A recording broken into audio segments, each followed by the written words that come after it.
नमस्कार दोस्तों, astro clinic में आपका स्वागत है। आज हम बात करेंगे कुंभ लगन राशि के लिए नवंबर का महीना क्या लेके आ रहा है।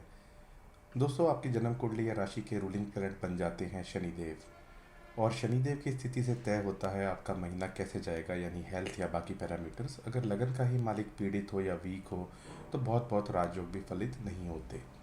सबसे पहली बात, शनिदेव कुंभ राशि में ही चलायमान है, यानी जिनका भी कुंभ लगन है उनके पहले ही घर में शनिदेव बैठ के शश नाम का पंच महापुरुष राजयोग बना रहे हैं।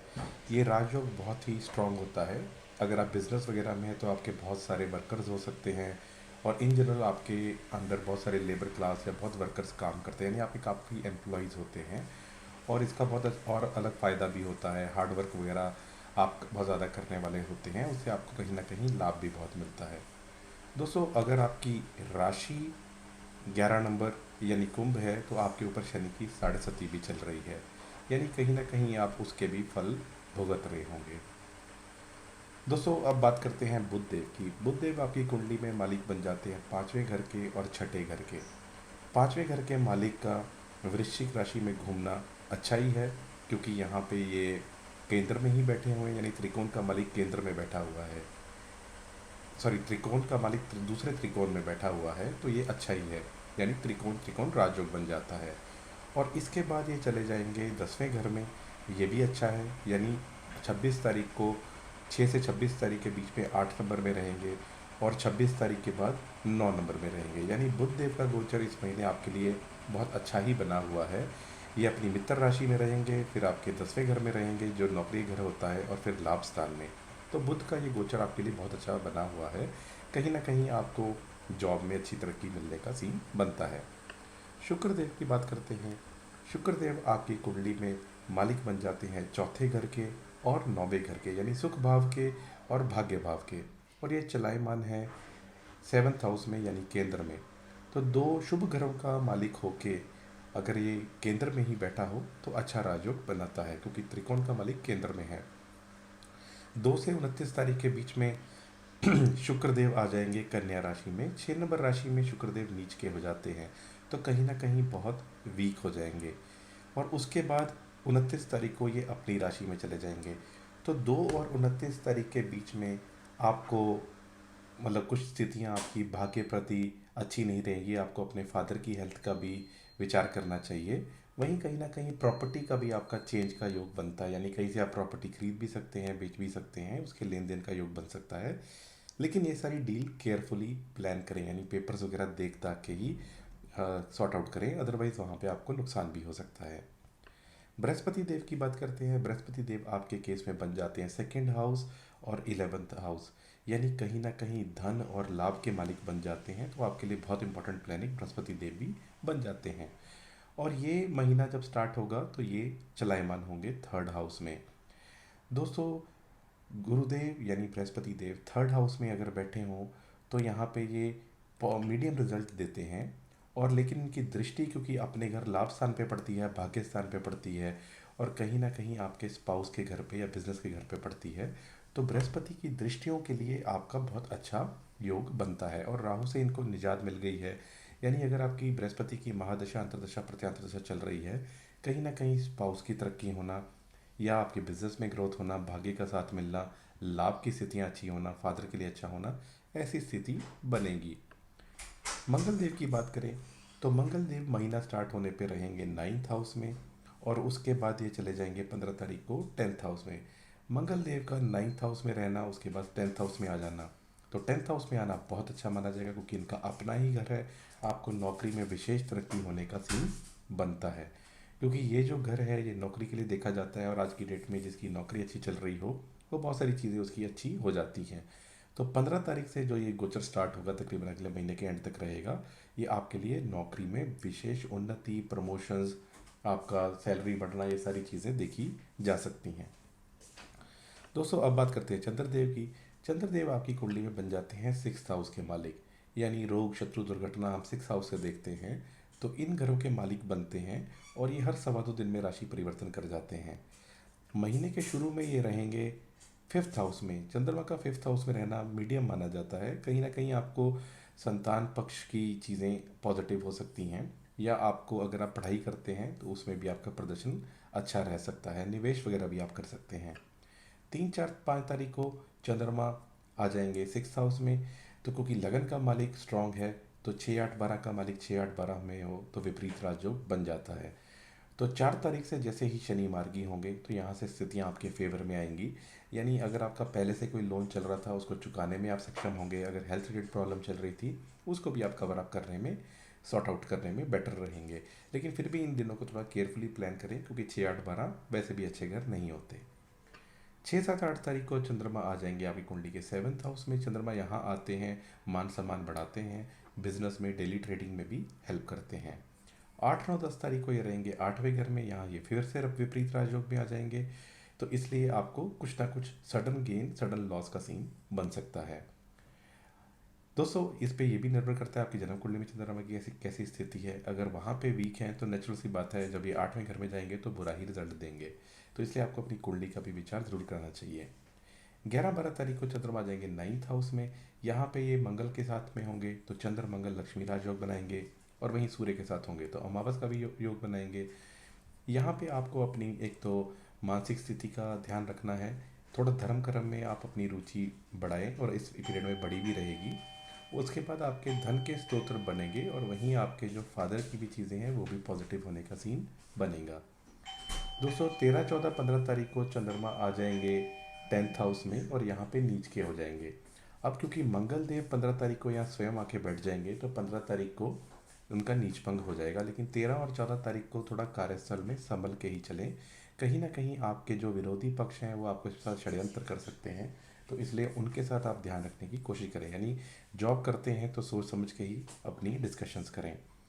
16 और 17 तारीख को चंद्रमा आ जाएंगे 11th हाउस में, यहाँ से लाभ की स्थितियाँ फिर से बढ़ जाएंगी और यहाँ से लाभ की आपके लिए कुछ ना कुछ न्यूज़ या कोई कंपटीशन के थ्रू आप अगर जॉब में प्रमोशन लेना चाह रहे थे उसका सीन बन सकता है।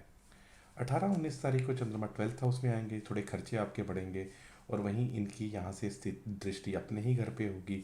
तो इसलिए थोड़ा अपनी हेल्थ का भी ध्यान रखें, और अगर आपके कोई भी शत्रु आपको परेशान कर रहे थे तो कहीं ना कहीं आपको उसमें भी हेल्प आउट होगा।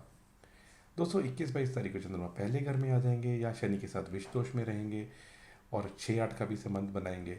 तो कहीं ना कहीं आपकी अगर कुंभ राशि है तो 7.5 पहले से चल रही है, तो इन 2 दिनों पे आप थोड़ा सा अपनी मानसिक स्थिति का ध्यान रखें। अदरवाइज चंद्रमा पहले घर में आते हैं तो थोड़ा अच्छा रिजल्ट देते हैं, आपको मान सम्मान बढ़ता है, कहीं ना कहीं आपको यश मिलता है, सम्मान मिलता है, ऐसी स्थिति बनती है। 22 23 तारीख को चंद्रमा आ जाएंगे 2nd हाउस में, यहाँ इनका आना अच्छा माना जाता है। भले ही राहु के साथ होंगे लेकिन कहीं ना कहीं धन का आपका आगमन हो सकता है, फैमिली में भी कोई पॉजिटिव चीज़ हो सकती है, यानी कोई सेलिब्रेशन या न्यूज़ हो सकती है। 24 और 25 तारीख को चंद्रमा आ जाएंगे 3rd हाउस में।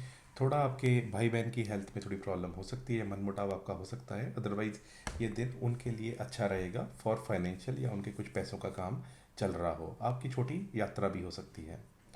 26 27 28 तारीख को चंद्रमा उच्च के हो जाएंगे 4th हाउस में, ये आपके लिए बहुत अच्छा रहेगा। कहीं ना कहीं आपको वाहन मकान का योग बनेगा, या अगर आपके पास पहले से आप उसको सेल परचेज भी कर सकते हैं। यानी अगर आपका घर नहीं है तो आपको घर मिलने का या घर अलॉट होने का सीन बन सकता है। माता पक्ष की भी उन्नति होगी, क्योंकि ये घर हम माता पक्ष के लिए भी देखते हैं। 29 और 30 तारीख को चंद्रमा फिर से 5th हाउस में आ जाएंगे। तो दोस्तों यहाँ पे भी चंद्रमा का आना अच्छा ही माना जाएगा, क्योंकि जो भी स्टूडेंट्स हैं पढ़ाई वगैरह करते हैं उनके लिए भी अच्छा है। और अगर आप लॉटरी या स्टॉक मार्केट में निवेश करते हैं तो कहीं ना कहीं वो भी आपके लिए अच्छा सीन बन सकता है। दोस्तों अब बात करते हैं कि किन दिनों पे आप केयरफुल रहें। तो ये इन दिनों में चंद्रमा 6 8 12 में रहेंगे, थोड़ा बाहर का खाना अवॉइड करें, अगर हो सके तो आप कुछ चावल दही या दूध दान कर सकते हैं, और या कोई गरीब मिल जाए उसको कुछ पैसा दे सकते हैं। और बाहर का खाना अवॉइड करें, तली हुई चीज़ें अवॉइड करें, तो ऐसी चीज़ें जो आपका पेट खराब करे उसको आप थोड़ा ध्यान से ही खाएं पिएं। और साथ ही साथ आपका अगर कोई वाहन चलाते हैं थोड़ा सावधानी से चलाएं। दोस्तों सूर्यदेव की बात करते हैं। सूर्यदेव आपके लिए 7th हाउस के मालिक हैं, यानी स्पाउस के घर के मालिक। और ये महीना स्टार्ट होने पे रहेंगे 9th हाउस में, जहाँ उनका रहना अच्छा माना जाता है। हालांकि 7 नंबर राशि में सूर्यदेव नीच के हो जाते हैं, लेकिन फिर भी 9th हाउस में वो अच्छा रिजल्ट ही देते हैं। और उसके बाद महीने के मिड के बाद यानी 17 तारीख को ये चले जाएंगे 10th हाउस में अपने मित्र यानी वृश्चिक राशि में। यहाँ पे सूर्य का आना अच्छा माना जाता है, कहीं ना कहीं आपकी गवर्नमेंट से अगर रिलेटेड आप काम करते हैं, सरकारी टेंडर भरते हैं, तो उसके लिए अच्छा रहेगा। और क्योंकि वो स्पाउस के भी घर के मालिक हैं, तो स्पाउस को भी कोई लाभ की स्थिति बन सकती है, कोई वाहन का लाभ, कोई प्रॉपर्टी का लाभ, या उनके माता पक्ष की भी उन्नति हो सकती है, तो उनके लिए भी अच्छा है। राहु केतु की बात करें, राहु देव राशि परिवर्तन करके सेकेंड हाउस में आ गए हैं, और वहीं केतु देव राशि परिवर्तन करके 8वें घर में आ गए हैं। दोस्तों, राहु देव सेकेंड हाउस में आए तो कहीं ना कहीं धन के लिए तो फिर भी अच्छा है, क्योंकि अचानक धन दिला सकते हैं, लेकिन आपकी वाणी को ऐसी करा सकते हैं कि आप कुछ बोलें और लोगों को पसंद ना आए। और वहीं केतु देव जो 8th हाउस में है, तो कहीं ना कहीं आपको इन लॉज की तरफ से इनसेटिस्फेक्शन क्रिएट करा सकते हैं। आपके स्पाउस की कोई कही हुई बात भी हो सकता है आपको बुरी लग जाए। दोस्तों, थोड़ा बहुत राहु केतु के उपाय आप करते रहें अगर आपकी महादशा, अंतर्दशा, प्रत्यदशा इन्हीं दोनों ग्रहों की चल रही है। गज केसरी राजयोग बनता है जब गुरुदेव और चंद्रमा या तो साथ में हो या फिर केंद्र के संबंध में हो। तो पहला ये बनेगा 3, 4, 5 तारीख को, ये होगा छठे घर का।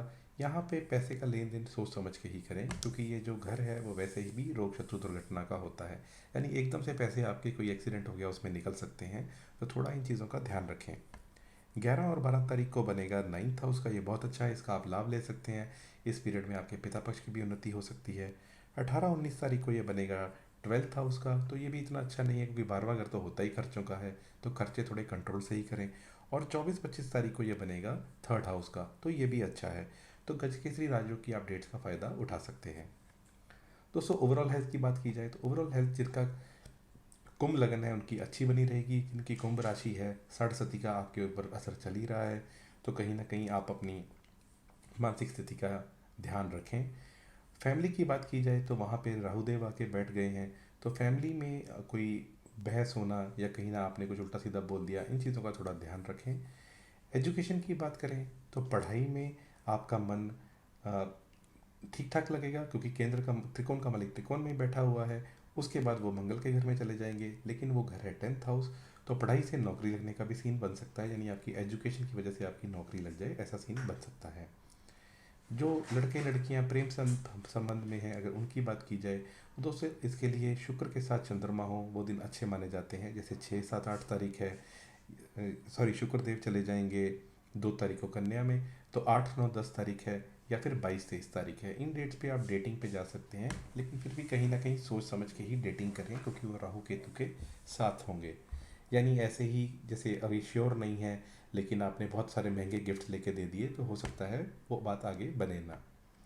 अगर हम नौकरी की स्थिति की बात करें तो दोस्तों नौकरी की स्थिति आपकी अच्छी बनती हुई दिख रही है। आपको पढ़ाई के बाद जॉब मिलना, जॉब में प्रमोशन होना, सरकारी जॉब में है उसमें उन्नति मिलना, ऐसा सीन बनता हुआ दिखता है, specially middle of the month के बाद से। अगर हम मैरिज की या स्पाउस की बात की जाए तो मैरिज के घर के मालिक भी जो 3rd हाउस में है और फिर महीने के एंड में 4th में चले जाएंगे, और ये घर भाग्य का होता है। तो जब भी स्पाउस का घर का मालिक भाग्य घर में बैठा हो, तो शादी से भाग्य उदय का सीन बनता है। तो अगर आप मैरिज के लिए अगर आपकी इच्छा है कि आपकी शादी हो जाए, तो इस पीरियड में आपकी शादी का योग बन सकता है, और शादी के बाद भाग्योदय का भी सीन बन सकता है। वहीं स्पाउस के लिए भी ये अच्छा रहेगा, मिडल ऑफ द मंथ के बाद उनके लिए भी स्थितियाँ पॉजिटिव बनी रहेंगी। फाइनेंसिस की बात की जाए तो दोस्तों राहुदेव 2nd हाउस में है, और वो गुरु का घर है, और आपके 11th हाउस के मालिक गुरु बन जाते हैं, और वो 3rd हाउस में है, और गुरु अपने घर से एक घर आगे हैं। तो ओवरऑल फाइनेंसिस आपके अच्छे बने रहेंगे, यानी पैसा आता रहेगा, उसमें कोई प्रॉब्लम नहीं है, तो फाइनेंशियल फ्लो आपका अच्छा बना रहेगा। ओवरऑल गेंस की बात की जाए तो राहु से गुरु को निर्जात मिल गई है, तो पिछले अप्रैल से लेके जो अक्टूबर का पीरियड था उसमें आपको कहीं ना कहीं कामों में, पैसों में कुछ अड़चन होना, ये सारी स्थितियाँ बन रही होंगी, लेकिन अब आपकी ये स्थितियाँ खुलती जाएंगी, यानी आपकी बेटर होती जाएंगी, तो ओवरऑल गेंस आपके लिए अच्छे बने रहेंगे। दोस्तों, आपको उपाय क्या करने हैं, आप शनिदेव के लिए शिव चालीसा कर दें, ओम नमः शिवाय का जाप कर सकते हैं। वहीं पे आप अगर मंदिर में जाते हैं तो शिवलिंग पे जल भी चढ़ा सकते हैं, उसके अलावा शिव चालीसा भी कर सकते हैं। और वहीं बुध देव के लिए आप गणेश आरती या गणेश चालीसा वेनसडे को कर सकते हैं, गणेश अथर्वशीष्ट का भी पाठ कर सकते हैं। और अगर हम शुक्रदेव की बात की जाए जो 9th हाउस के मालिक हैं, तो आप सिद्ध कुंज जी का स्तोत्र कर लीजिए, जिसको भी कुल देवी मानते हैं उसकी भी पूजा कर सकते हैं। दोस्तों, आज आपने जाना कुंभ लगन राशि के लिए नवंबर का महीना क्या लेके आ रहा है। अगर आपको वीडियो अच्छा लगा इसको लाइक कर दीजिए, चैनल पे नए हैं तो सब्सक्राइब कर लीजिए। आज के लिए इतना ही, आपका बहुत बहुत आभार।